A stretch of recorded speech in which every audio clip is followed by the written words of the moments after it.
Manager thinks I'm a hacker and calls 911, but I'm just a tech support guy.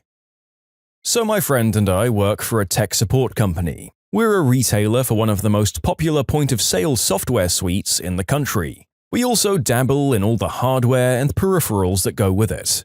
Both my friend and I are systems analysts. He specializes in databases and menus, and I focus on integration, which usually comes down to making sure whatever stupid bean-counting program the client uses to track their sales internally works with our equally janky software. Yay!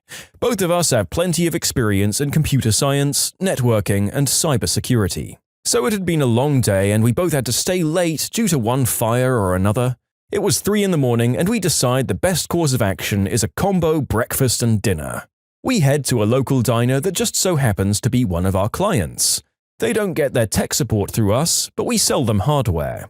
We, being nerds and lacking basic people skills, don't notice that we're the only customers in the place. They're dead. We get coffee and our breakfast and dinner, just a couple of fat nerds enjoying the fruits of our labors. That's when my friend notices something. Mounted to the ceiling behind me is a wireless access point. I didn't know they had customer Wi-Fi, he says. It turns out they don't. The only Wi-Fi available is listed as Diner 3PD. The 3PD stands for third-party delivery, meaning that it's the Wi-Fi used to make their Grubhub or DoorDash tablet work, or whatever third-party delivery company they use. The Wi-Fi is also not password protected. Quickly forgetting ourselves, my friend and I set to work. After gaining access to the Wi-Fi through my phone, I poke and prod to find out that the Wi-Fi is plugged into their switch. This means that it's behind all of their security and basically is a backdoor into their computer system. The two of us get about as animated as fat nerds are prone to do, and begin throwing jargon around as we analyze and prod at the store's network. We find their office computer and soon we're just one password away from their internal documents. The store is horrendously unsecured. After confirming our suspicions, we discuss, and my friend says the phrase that triggers this whole situation. Okay, how would you do it? How would you rob this place? I start off on a long and elaborate plan involving a Raspberry Pi, some batteries, and a woman's purse. Any person versed in cybersecurity would be laughing at the two of us by this point. However, the general manager for the diner was not well versed in cybersecurity. We hadn't noticed, but our waitress had gone into the kitchen to do dishes, and the GM was now our waiter. He never said anything to us, but was on top of those drink refills. My friend and I compare ideas for stealing from the place, and then go and estimate how valuable a diner like this would be to rob, in terms of credit card numbers and employee identities. All parts of this discussion are basic and silly. But the GM hears scary words like dark web, Bitcoin, blockchain, and other such, so he grabs a notepad and begins to write things down. So the store GM had written down as much of our conversation as he was able to, and despite mishearing some of the jargon, he does a decent job of writing down both of our plans for robbing the diner. He then calls the store's internal IT company and tells them what we're saying. The IT guy who takes their phone call is relatively new and tells the GM to call 911. Once again, my friend and I are more concerned with our food than our surroundings. Close to 10 minutes later, 2 cops show up. They sit along near us, separated by a divider, and the coffee just materializes silently at their table. They then just look at each other and quietly sip the magically appearing coffee. Again, my friend and I don't notice this. Finally, we finish our meals, pay, and leave without being challenged. The cop suggests that real hackers wouldn't actually openly discuss their hacking plans in the restaurant they intend to rob. They did, however, confirm that the stuff we were talking about sounded real, so we weren't some kids trying to get on the news or such. They suggest that we're from some software company or another similar entity. No real threat there. They will, however, make a report and do the basics to ensure we're not hurting anyone. So during our discussion, we do talk about our own company by name. This is also reported to the diner's corporate IT. This in turn gets reported to our corporate office. Our corporate states that they don't know of any employees matching our description. We work in separate buildings to them, so we don't have a lot of face-to-face interaction with our own administration. And our corporate says that hacking or counter-hacking is not a service that our company provides. So now the diner's corporate IT and our company believe that a pair of evildoers are going about masquerading as our techs and trying to talk their way into people's offices. A meeting is set up. The next day, the meeting happens, and since both myself and my friend are the senior tech analysts on duty, we're part of it.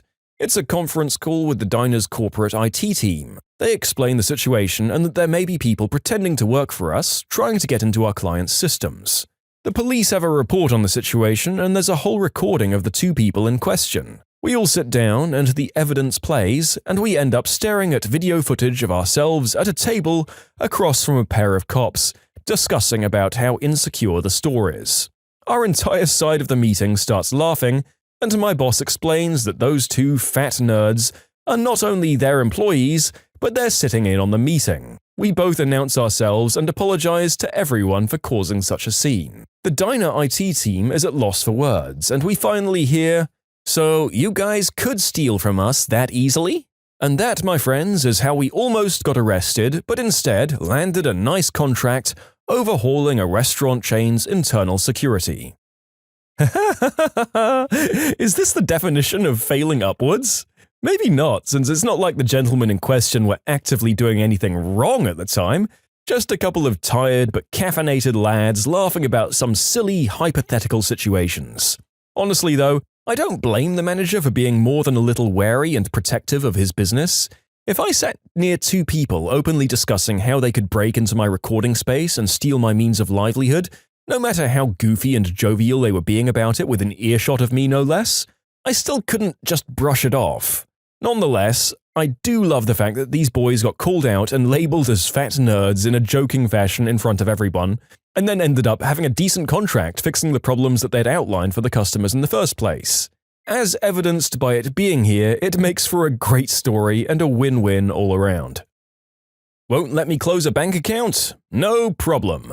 Not me, but my spouse's grandmother, who we'll call Frankie. After my spouse's grandfather, Bill, died suddenly of a heart attack, Frankie was understandably devastated, but went about closing his estate with a stiff upper lip, until she got to one bank account that was only in Bill's name and not a joint account with both of them. Despite having the death certificate, will, and other documentation required, the bank absolutely wouldn't let Frankie close Bill's accounts. But for whatever reason, they would allow her to withdraw money. Being the type to not suffer fools, Frankie withdrew all but 1 cent from the bank account. The next day, she got a call from the bank's branch manager explaining there were minimum balance requirements and that Bill's account would be subject to a service fee if he didn't have a certain amount of money in it at the end of each month. "No problem," Frankie tells the manager, "just let me close the account." "We can't let you close an account in someone else's name," the manager says. At this point, Frankie realizes that it doesn't affect her if a bank account in someone else's name goes negative because of service fees. The manager won't budge and neither will she. So the next month, the account goes negative after the bank assesses a $2 service fee. That was 17 years ago. The bank still calls her from time to ask her to bring the account back into the black. But when she asks about closing the account, they tell her only Bill can close it, so she promptly hangs up on them and goes back to playing bridge with her friends. What do you even do to fix this? Update the contact details for that particular bank to the cemetery that poor Bill is buried at? Honestly, it feels like this is the kind of thing that a modern bank would just shut down an account over. That's normally what they do if there's no activity after a certain amount of time. They can't force you to pay another debt in another person's name, so I guess we just see who they start calling in the hopefully far-off event where Frankie pops her clogs and joins Bill to go and meet the great head of light entertainment in the sky. If you like Am I the Jerk, you're probably going to love Am I the Genius. Check it out, linked below. Also, go to amithejerk.com/submit if you would like to submit your own stories. If it's a C# developer you want, it's a C# developer you'll get. This is the story of how I got hired at an old job I had a few years ago. The technical manager, who ultimately became my boss, was a great guy and was the one who embarked on a course of malicious compliance to get what he wanted. It happened like this. The company was small, about 20 people, and run by a CEO who knew the company's industry but didn't know anything about technology. What she knew was that she had a team of 5 developers and 1 technical manager, and that the company's code was written in the A programming language called C#. One day, her favorite member of the development team quit, whom she regarded as their foremost expert on C#. To the technical manager, this was an enormous opportunity. He had 4 other developers who knew C#, but what he was missing was an expert in database design and administration. The company processed a huge volume of data, and he knew enough about databases to know that theirs were a mess. The same data had to be recorded in multiple places and was always getting out of sync. Operations that should have taken a few seconds would run for minutes, and so on and so forth. He didn't want to replace the departed employee with another developer, he wanted a database expert. But the CEO wouldn't hear of it. She thought she knew better. Cue malicious compliance. Somehow, he got a description of the person he actually wanted into the hands of a recruiter, who found me. I had over 10 years of experience in database development and administration at that point, but had never touched a line of C# code in my life. The technical manager had a skills assessment he was giving to all candidates for the job, which was 100% database questions. There was a huge bold-faced warning at the top, which I found extremely odd, stating, "These questions are extremely difficult. It is unlikely you'll be able to answer them all. You may not be able to answer any. Do not feel any pressure to attempt questions you find too difficult, as these results are not related to the position." I was told I had 20 minutes to work on it. Well, I finished it in about 2 to 3 minutes. The questions were all actually very easy, and I walked back into the office of the technical manager to ask if I was missing something and what this was all about. He gave me a hush gesture and motioned me back into the conference room. Then he explained. His office was adjacent to the CEO's office, so he couldn't talk in there. The warning was something he had been forced to put on the test after a recruiter, who apparently had been initially just as confused as I was, had called the CEO to ask why they were giving a database assessment for a C# position. He had had to play it off to the CEO as, well, it would be good to know if we happen to find a C# developer who's comfortable with databases as well. He explained all the backstory described above to me, and then we talked for about 30 minutes about databases. C# didn't even come up. The job sounded really interesting and would be a chance for me to make an enormous positive difference there. At the end, he said, "Okay, you're perfect. I'm going to recommend you for the position, but first you have to talk to the CEO. Remember, when you talk to her, you're a C# expert. Got it?" I was worried, but I thought, worst case, I get caught out and don't get the job. Best case, I can really help this company. Into the CEO's office I went. After an exchange of pleasantries, she said, "So what would you say is your number 1 technical strength?" I made a thoughtful face and said, "Well, it's hard to say. I have skills in a lot of different areas, but if I had to pick one, I'd probably say C# programming." Her face lit up. "Ah, fantastic," she said. "That's exactly what we're looking for." We talked a few minutes more about salary requirements and start dates. I said I could start in 2 weeks, and at the end she offered me the job. That night I stopped on the way home and bought a book about C#. I think it was literally called something like Learn C# in 14 Days. By the time I started 2 weeks later, I knew enough C# to do my job. As the technical manager had said, there was an enormous amount of database redesign to do, so the C# programming was maybe 10 to 20% of my time. I was able to get those database jobs down from minutes to seconds like they should have been, and the CEO was so impressed she never even questioned my background. I continued to learn C# on the job, and no one ever found out I hadn't been a C# expert all along. Haha, fake it till you make it, I believe they say. Well, the important thing is that everyone was happy in the end. Kind of funny that the CEO had literally no idea what she needed that particular skill for and probably assumed that you being such an expert in C# was the sole reason that everything was going so well as it was once you were hired. So that was how the company ended up with a C# developer whose expertise seemed to boil down to essentially having read a C# for Dummies manual.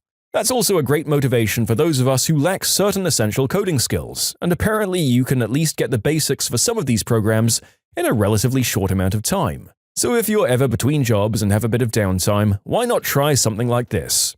Who knows what new line of work you'll end up in? I think the part that slightly concerns me is that as far as the CEO was concerned, she had made exactly the right move and might have been encouraged to make more, quote, expert moves for her company going forward. Hopefully her underlings were similarly crafty in working around her demands going forward. Your working hours are 9 a.m. to 6 p.m. About 4 years back, I started a new banking job. All was well, just that the management was pretty strict with timekeeping, which was weird as we were back office, and my experience was in a similar field at another bank, and we'd had flexible schedules and received time in lieu there. But rules are rules, so I followed them. I learnt my tasks and got to know the wider team. Anyway, about 4 months in, I started to realize my senior manager didn't like me. I'm pretty assertive as a person, and I do know how to stand up for myself. He hated that. I'd speak up during the meetings, ask questions, give suggestions, and so on, while the team would stay quiet. The week everything went south, I was working overtime, which was obviously unpaid. On Thursday, I did nearly 2 hours of overtime. On Friday, I thought I'd leave a few minutes early as I was done for the week. My manager was off, so I just left 10 minutes early. On Monday, I came to work, and I got called into a meeting straight away. There were 3 of us in the room, myself, my manager, and my senior manager. Our conversation went as follows. My manager said, "I heard you left work early on Friday." I said, "I did, I left 10 minutes early." "Did you ask for permission to leave early?" "It was 10 minutes early. You know I did about 4 hours of overtime last week. Why are we having this conversation?" Then my senior manager piped up, "Because you left early without asking for permission. As a senior, you should be setting an example for the rest of the team." Is this a joke? Your working hours are 9 a.m. to 6 p.m., not 9 a.m. to 5:50 p.m. You shouldn't leave early without asking for your manager or my permission first. Is that clear? Got it. It's perfectly clear. I listened and started coming into the office at 9 a.m. and leaving work at 6 p.m. on the dot. At first, they didn't realize what was happening, but the week after the meeting was the last week of the month. And let's say the last week of the month was intense. Especially the final day. The reports had to be completed, signed off, and submitted before the month's end. We covered multiple jurisdictions and would deal with Southeast Asia in the morning and the Americas in the evening. Our team was expected to work overtime due to this. Here comes Friday, the last day of the month. Showtime. I'm at my desk at 9 a.m. sharp. Most of the team have already been in the office for at least an hour. I, of course, have a cup of coffee from the cafeteria because I was a bit early. My manager looks at me and raises his eyebrow, but he doesn't say anything. Work, work, work, break time. We had 2 20-minute paid breaks and 1 1-hour unpaid lunch, and I was the only person to go on my break. Lunchtime, everyone was eating at their desks while I go to meet my friends for lunch. On the second break, I once again leave my workplace and go for a short stroll around. Back to work. About 5:45 p.m., I get a call from one of the senior managers in the US. She needs a report amended. There were 4 of us on that call. I'm doing the amendments as we speak and closely monitoring the time. I see it's 2 minutes to 6 p.m., 1 minute, and then 6 p.m. So this manager was rambling about the report, and then I said, "Apologies, but I have to stop you right there." "Yes?" "It's 6 p.m. here. My day is over." "Huh?" "As per my management, my working hours are 9 a.m. to 6 p.m., so I must leave now. Have a great weekend and we'll catch up on Monday."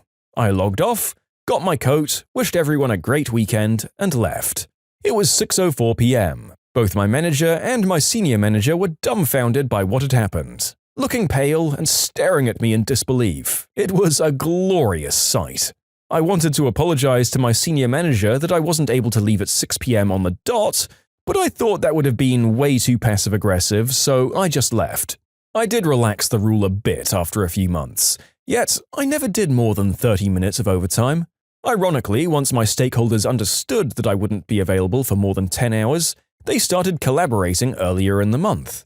I'd have most of my reports done and submitted by the last day of the month.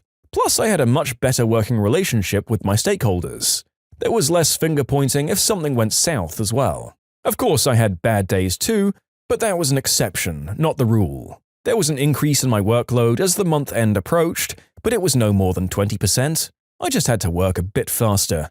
I never needed to skip my lunches or work overtime. To clarify some things people are asking about, this took place in Europe. I was a salaried employee, about 40 hours a week. I left that job about 10 months after the event took place. I didn't get into trouble and nobody tried to fire me. My probation period was over, and we have employment laws regarding constructive dismissal. So I know their hands were tied. I can't imagine ever getting away with this in any of my old workplaces. You, sir or madam author, have nerves of steel to simply walk out while maintaining eye contact with your managers that way. Then again, it seems like they knew exactly what was happening and that they knew it was more or less on them. Which means that even though they're still jerks, at least they're realistic ones who stick to their own rules, which in a way is kind of respectable. And it sounds like it might have really worked out for everyone in the end. You get completely away from having to work overtime, their silly rule is enforced, and the worst that happens is you occasionally get a little rushed at the end of the week. I'd say, on balance, things were okay, even if you didn't get the satisfaction of making them eat their words and reverse the policy. When you subscribe, make sure to hit the bell to turn on notifications. Put the playlist on in the background to finish listening to all the stories. Or if you want to check out some great music, check out easymode.com. If you like Am I the Jerk, give Am I the Genius a shot. Everything linked in the description.